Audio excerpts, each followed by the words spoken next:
everyone. My name is Ann Schonenberger, and I am a digital librarian at Kenton County Public Library. Thank you for joining us today. This program is part of our grant from the Library of Congress. The project is called Crafting Stories, Making History, the African American Experience in Covington, Kentucky. And it's made possible by the grant from the Library of Congress.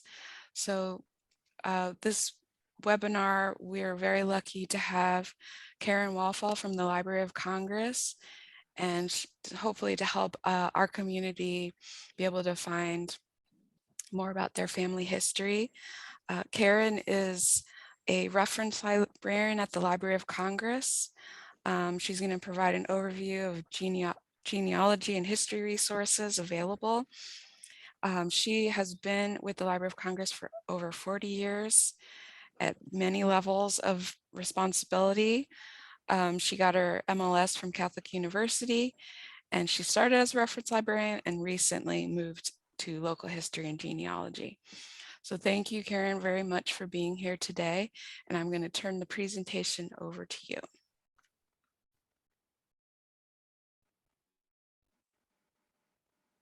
Hello, everyone. I am Karen Walfall.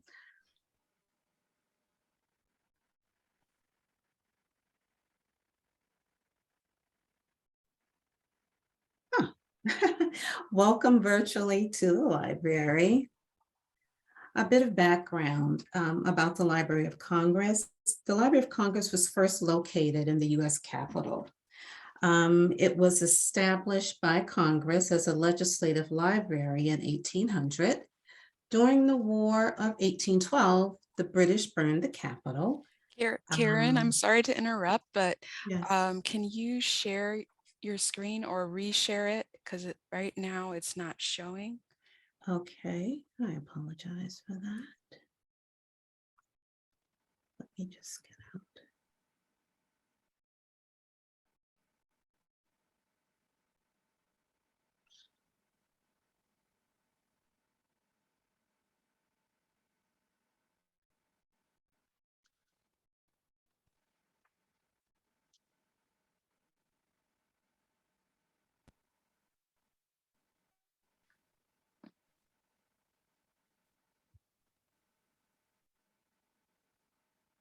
Is everything okay now? Yes, looks perfect. Okay. Thanks. Okay, my apology. No I worries. apologize.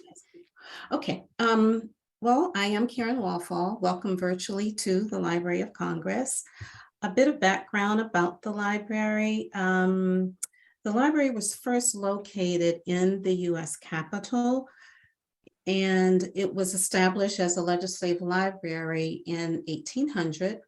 During the War of 1812, the British burned the Capitol.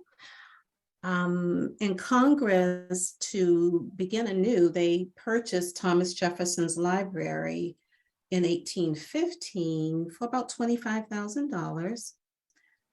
We currently have 3 buildings on the Capitol Hill campus, and we currently hold over 171 million items, and we add daily. And you can see that's a very large number, and it's probably more than that because of the different formats that we have. There's also 21 reading rooms and 7 overseas offices. And I'm not sure who walked this, but they say that it's about 850 miles from DC to Birmingham, Alabama. In a nutshell, it is a huge facility. Actually, 125 years ago, that will be next Tuesday, we would have been, we moved into the Thomas Jefferson building. And this picture is a pretty good illustration of what it still looks like today. And on that day, we opened to the public. This is a snapshot of what the Capitol Hill complex looks like. You can see that there are the 3 buildings, the Thomas Jefferson building, that's where we're located, the Madison building, and there's also the Adams building, and the U.S. Capitol, the Supreme Court, and of course, the House and Senate office buildings. Did you know that you can use every part of the Library of Congress to research your own history? This is important to note because although your research may begin in the Jefferson Building, more than likely you will have to use another collection in another building. These are the different reading rooms, and as you can see, there are international collections, there are special format collections, and there are more than one general collection in a reading room. But no matter where your research takes you, we always ask that you, or remind yourself, because as Anne stated, I am a seasoned, I like to say a seasoned librarian, but I'm very new to genealogy. And so I have to remind myself of this as well. We begin with ourselves and then we work backwards. So in other words, each of us have a set of parents and 2 sets of grandparents. You want to look at the vital records. Vital records are birth, death, marriage, and divorce records. And you might be aware that now the census records start in 1790, and in April of 2022, the 1950 census was released. And that's really big time in the genealogy world. Also, if you have old relatives, not saying old, I am old, if you have older relatives, you should talk to them. Investigate those things lying in the attic, the trunks, the basement, particularly for the African American community. We want to look for old Bibles that sometimes demonstrate or will have in them pertinent information about our family. And no matter how much research you start online, there will be a point in your research where you will have to venture out to the community to locate certain records. This is the local history and genealogy section. We currently have over 60,000 genealogies from around the world. We have over 100,000 US local histories. And why is that important? This is important because genealogy is more than just discovering your ancestor's name or a date. You want to know how they lived. You want to know the social and economic climate during the time that they live. And once you do that, we call that putting meat on the bone. So it's more than just finding a name. We also have city and telephone directories. The collection is not exhaustive, but we do have some. We have vertical files of surnames and communities and some regional newsletters. If you've ever looked at a family newsletter, you know that they too contain a lot of pertinent information that could be helpful in finding clues about your family. We are not an archive or repository for unpublished or primary sources, such as records created by the federal, state, or county governments. Again, you will have to travel to those places. And I should note here that if you're looking for federal records, such as a military record or immigration record or pension files, depending on if the pension file is related to someone in the service, those records are held at the National Archives. The National Archives located in Washington, D.C., and there are satellite offices also throughout the U.S. They are the repository for U.S. federal records. So that's where you'd want to visit and or contact them, and also visit them on the line. It's their website is pretty robust. There's a lot of information there. We do, however, have some original manuscripts, and you can always find sometimes, if you look hard enough, you might find a Veterans History Project narrative, or you can find a narrative through the American Folklife Center. You'd be surprised at what you find. This is the local history and genealogy section's landing page. I have highlighted 2 things here: acquiring published genealogies and the Ask a Librarian link. Acquiring published genealogies, I wanted to point out this because genealogy collections, and we do have a pretty big one, but our collection is mainly built when researchers didn't donate their material to us. So we ask that if you decide to do a project, please consider donating to the Library of Congress. To begin your family research, we ask that I recommend that you start with the library's catalog. And so the library's catalog is located on the Library of Congress homepage, and that is www.loc.gov. And right now you'll see that my arrow is pointing to the library's catalog. I recommend that you start with a subject search. I chose subject beginning with, that's what's highlighted. But honestly, I would do a combination of subjects beginning with and subjects containing, and I will stay clear from the quick search at the top because I find it very confusing and frustrating. So start with subjects beginning with, as I did here, and I put in Pierce family. Pierce is a part of my, my genealogy. I put in Pierce family. And so the next slide you see is it says Pierce family, 11 items. The library's catalog is what they consider SMART, and so it allows for variant spellings, as you can see here. And it's important that you understand and recognize that spellings can change, and especially if you're working with census records or immigration records. Just keep in mind that there were humans who were writing these names down, and sometimes literacy was an issue, and people did not always spell their names the way that they should have. Okay. And so during this search, I found this item that says Pierce Morgan Genealogy and History. And I have to say, I was really, really excited about finding this piece because for months, I kept looking under the name Morgan. Morgan is also a part of my family, my family's genealogy. And I found 92 items for Morgan family, but not one of them were mine. But this one, Pierce Morgan, I do believe that it is part of my heritage. And I'm so excited about this piece that I actually took a picture of because I wanted to show you. And if you look, you can see a lot of red stickies because this piece stays at my desk, and it's been very useful so far.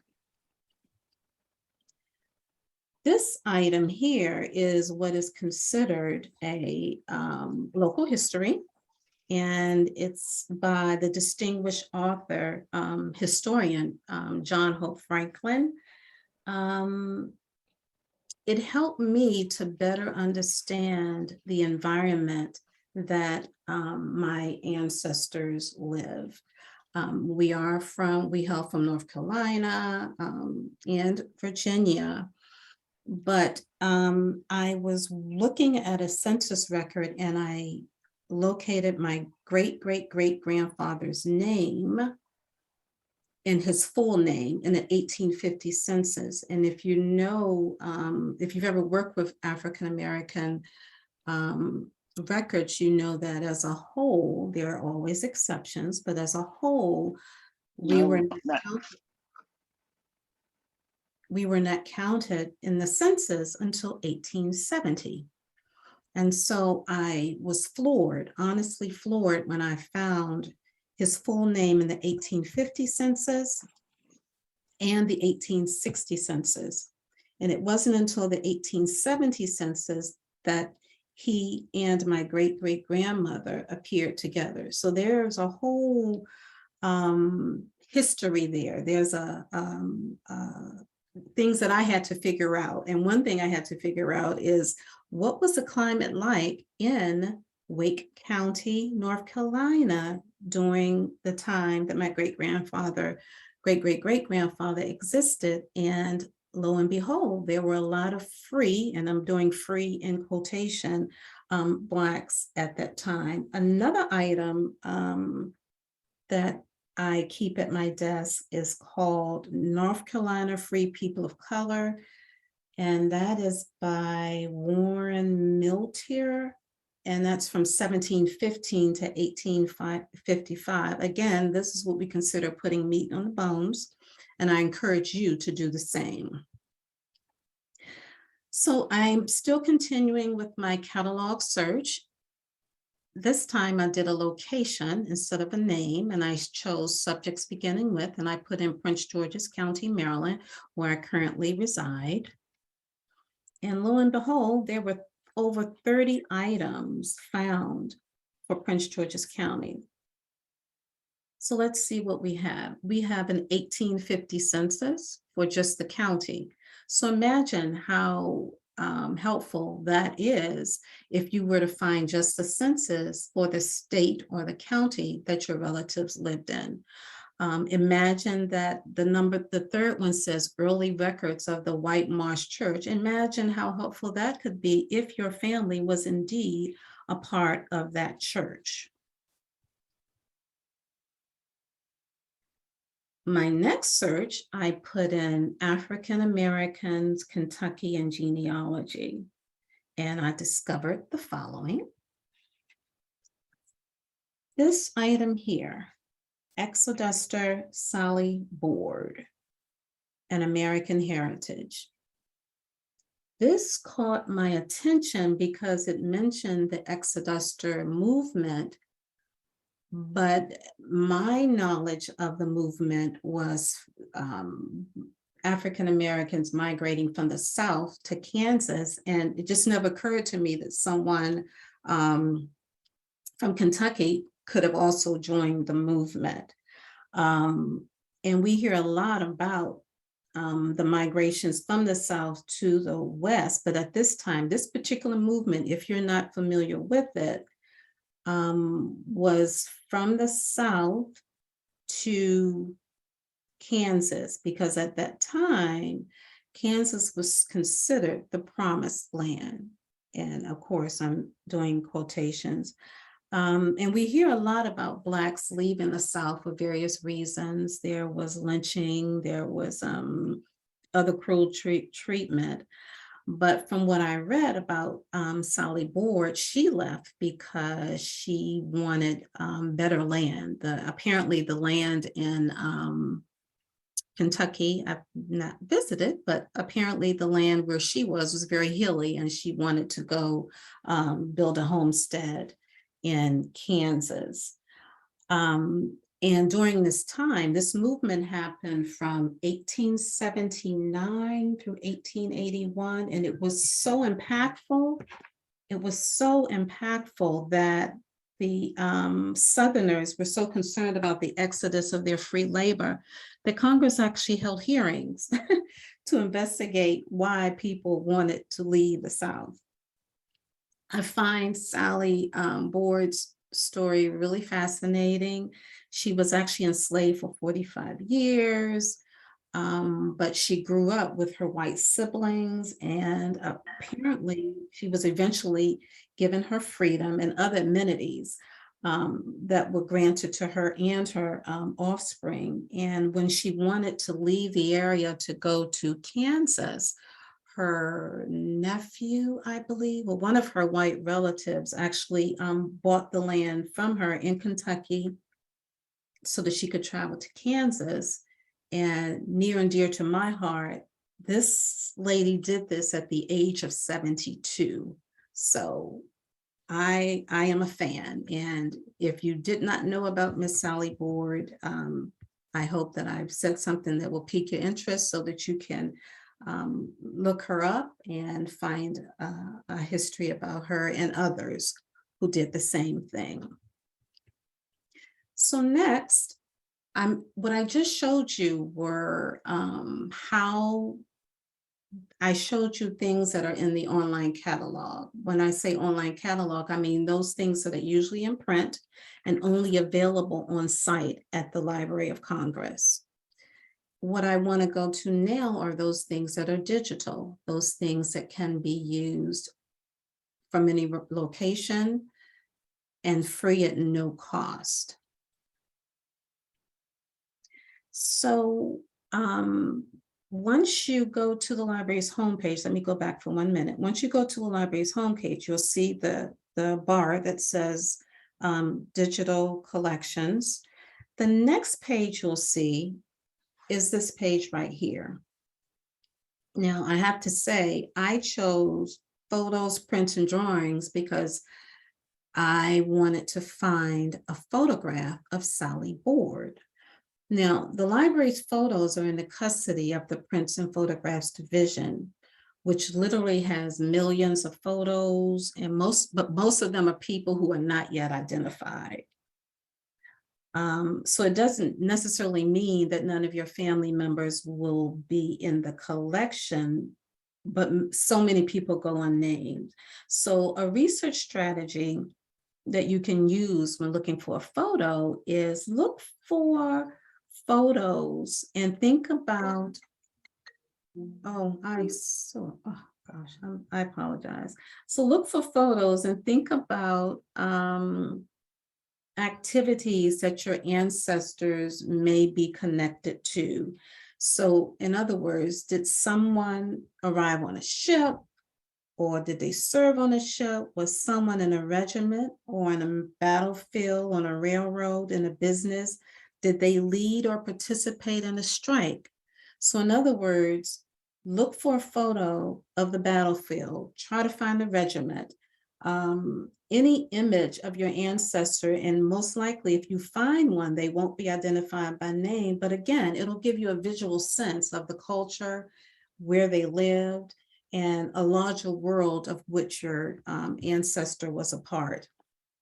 Having said all that, I did not find a picture of Sally Board. So I used the term exoduster and I located the following picture. And it's actually an image that appeared in Harper's Weekly, an illustration actually, where someone actually drew the bottom part is an illustration of people leaving and migrating to Kansas. I also need to say that migration patterns, no matter where they come from, you can trace migration patterns by using maps or atlases. And if I didn't mention it before, I think I might have said that we do have maps, but we actually have a geography and map division in some of their collection. About 10% of the collection is available from any remote location. Another collection that I found is called the African American Mosaic. This is a digitized collections on migrations. There's another digital collection on immigrations, and it gives you a pretty good explanation of the migrations of Blacks to Kansas, Chicago, and I think that I actually have the book. It also mentions the Marcus Garvey migration of Blacks back to, to Liberia. This is a favorite of mine. This is Chronicling America. It's available again from any remote location. You can get online and look through this. I like Chronicling America because it concentrates on newspapers, not the main. It's a great sign is that the mainstream press may not have covered. It also contains the U.S. newspaper directory as far back as 1690. So even if the particular paper that you want is not digitized, you can use that directory to locate the holdings of the paper and who might actually have the newspaper. So just think of the smaller press, those things that that are not mainstream.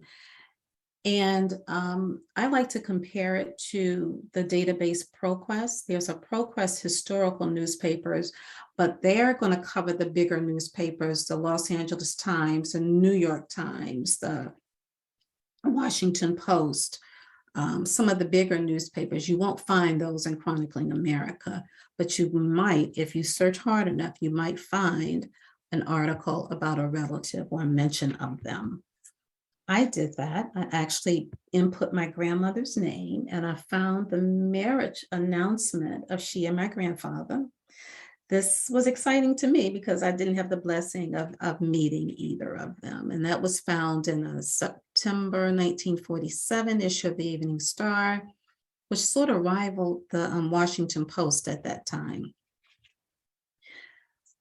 I continued to search and I was fortunate enough to find a death notice. So 4 years after my grandparents were married, my granddad died. And I wanted to show this because sometimes looking at this death notice, I can glean a lot of information. It gives me an address. It tells me that he preceded his mother and father in death. So that means there are other people that I can always look for.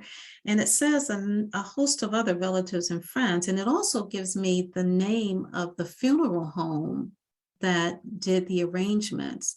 And so that funeral home, and if this was your relative, you have a lot of information that you can piggyback on to find additional information.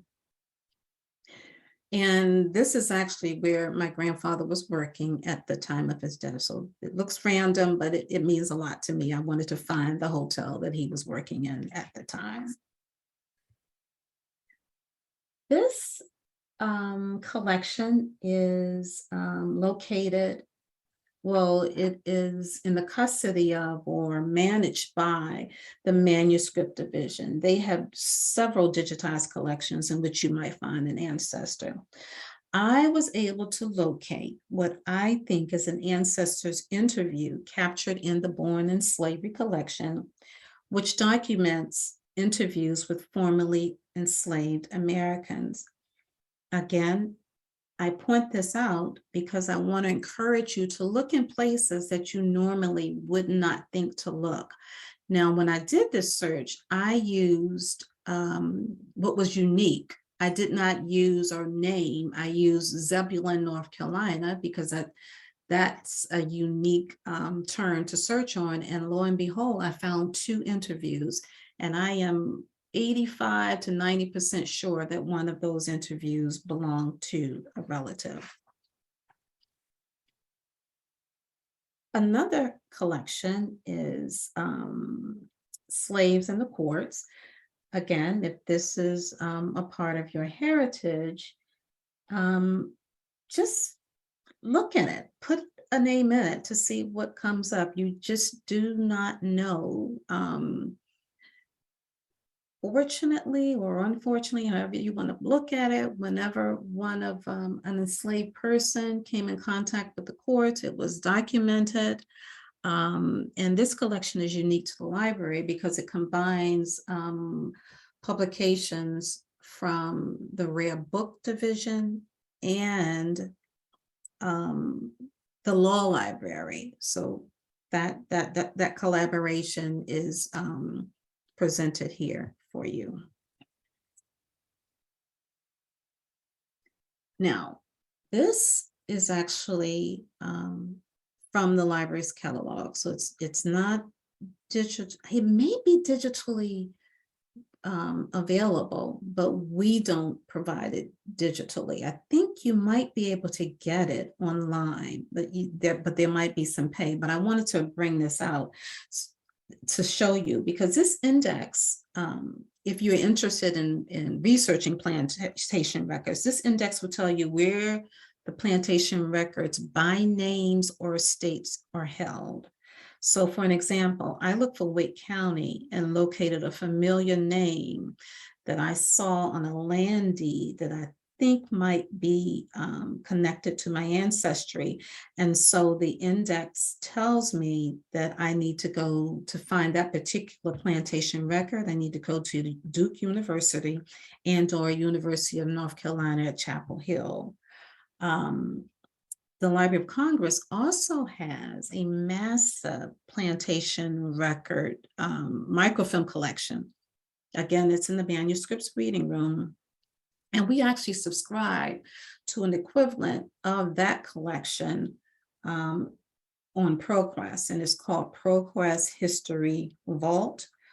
It also contains plantation records, but I've been told by colleagues that it's not easy to use, and it's best to look at the microfilm. And a little tidbit to know that if you're interested in looking at the records, you might think, well, what will it tell you? Slave owners kept meticulous records. Remember, this was a business. So the records, they documented everything, including how much food a person was allotted. So when I say everything, everything was recorded. Okay. And so we're going to go back to the library's homepage. Again, that's at www.loc.gov. And now I'm going to show you some things that you can use, again, if you decide to visit us or if you just want to know what's available. So now I am pointing to the researchers link. From the researchers link, you go to learn more about research and reference services. And on the right side of the next page, you'll see the link to research guides. And these are some of our research guides. This one is an overall research guide for local history and genealogy. This one is outstanding. It's African American family histories and genealogy. And my colleagues, different colleagues have done different ones. We've all contributed to these. The next one is using family photographs to tell your stories. Remember, photos are considered primary sources. And again, when you're doing your, if you're looking for a picture, we have to think beyond just trying to find a name. We have to find something that we've been told that they were connected to sometimes, and hopefully we'll find something. This one is a popular one: genetic genealogy, DNA, and family history. And this one is genealogy resources by state. And so what we do is we tell you what's available within the Library of Congress, and we also point you to some local resources within your region.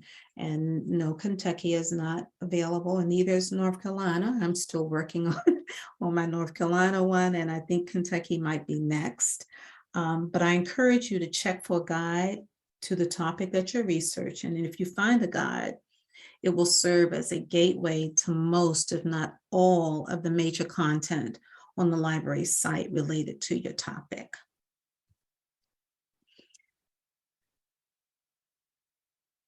Now, if you only take away one thing from today's program, it's that you should feel free to contact us. And I say us, we're a team of 6. Contact us anytime you need help locating and using materials through the library's website or the physical collections. And the easiest way to do that, honestly, is through the Ask a Librarian link. It is located on the website in 2 places.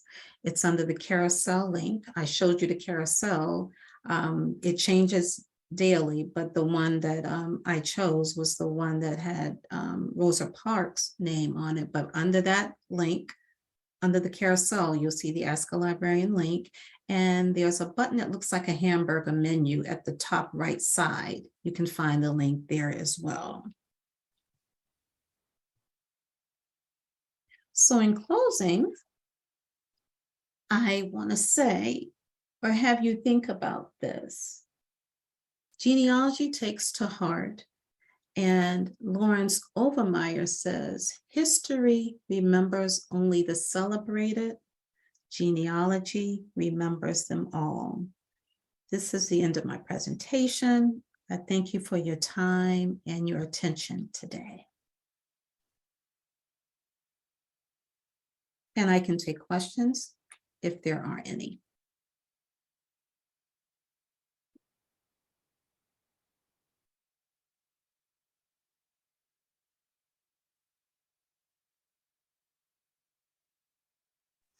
Okay, I'm going to monitor the chat. So if anybody has a question, you can either just let us know that you want to ask one. We can unmute you, or you can type your question and I can read it.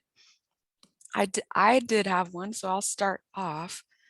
I wondered, Karen, if you had any advice for when you're doing genealogy, even just on the Library of Congress website, if you're using that as your resource, just for sort of organization. So do I sometimes, I guess the example is you find something and then you don't know where you found it. You like forget the trail so that and then you have to almost redo everything. So Mhm, if you have any little things that fit in mhm, this presentation. mhm. Actually, we have some guides on the webpage, and I should have mentioned it. But if you go to the local history and genealogy page, there are forms that sort of guide you through the process, and it'll tell you, what to record, because recording where you've been is a big part of doing the family history. I am guilty of finding resources, and this is my training. I might not have, sometimes I get so excited that I might not have written the citation exactly as it needed to be written. And it is easy. It is so easy to forget where you were. Also, the National Archives, if you go to the National Archives page, they have a section of nothing but forms, and we do too, but I don't think we're as robust as they are. But either one you can go to, and those forms are fillable. You can download them, print them out. I have like 20 something different forms in my folders where that records information, resources that I've used, because that is very important, and it can be very frustrating to have to go back and not have a proper citation. So that is my that's my recommendation. Okay, great. And Olivia shared the link, a lot of the links that Karen has mentioned. So if you're in Oh, the chat, great. and we will also collect them and send them in a follow-up email. Someone asked if there'll be a recording, and yes, we will share that if you weren't able to make the whole talk. There is another question, and this is from Linda. Can you make copies of the things that you find on the website? Absolutely. Yes, you can. Yes. A lot of the information, now the pictures, it will actually tell you if the copyright has been cleared. Sometimes it might give you just a thumbnail if it's not been cleared through copyright. But overall, those things that we post that are digital are free to use.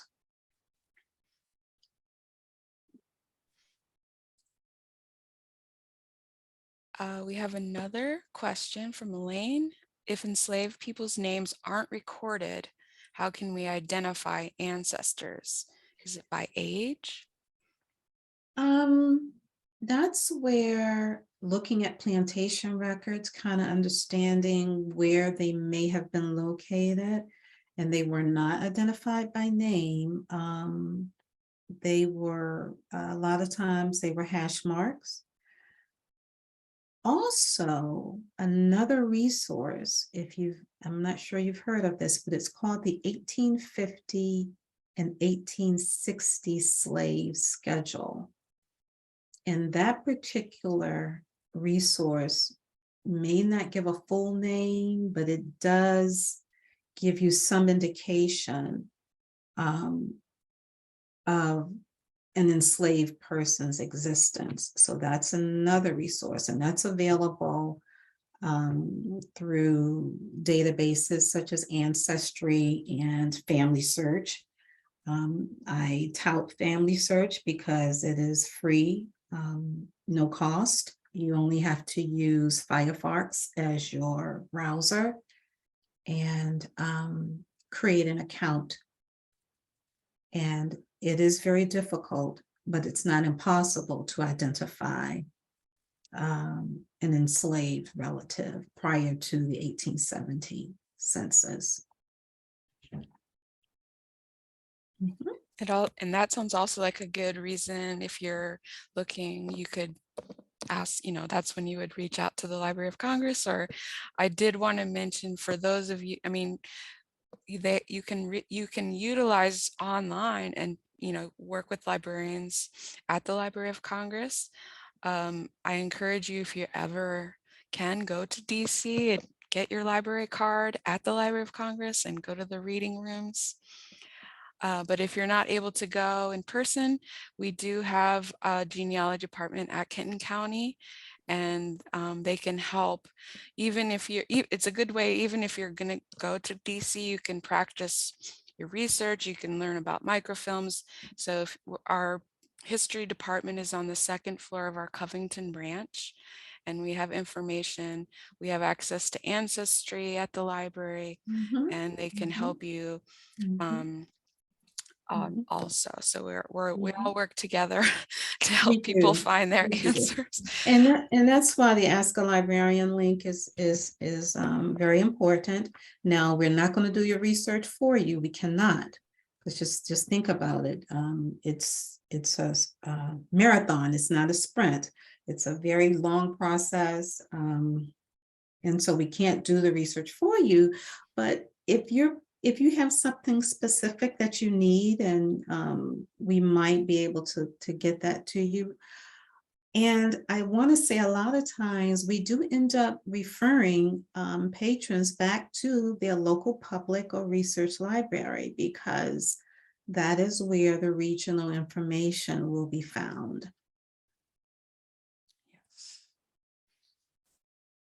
And we have a few more minutes. If anyone has any additional questions, please type them in the chat, or we can unmute. So, and I want to thank Karen so much for taking the time to put this presentation together. I learned so much, and I'm very excited to dig in again to the website.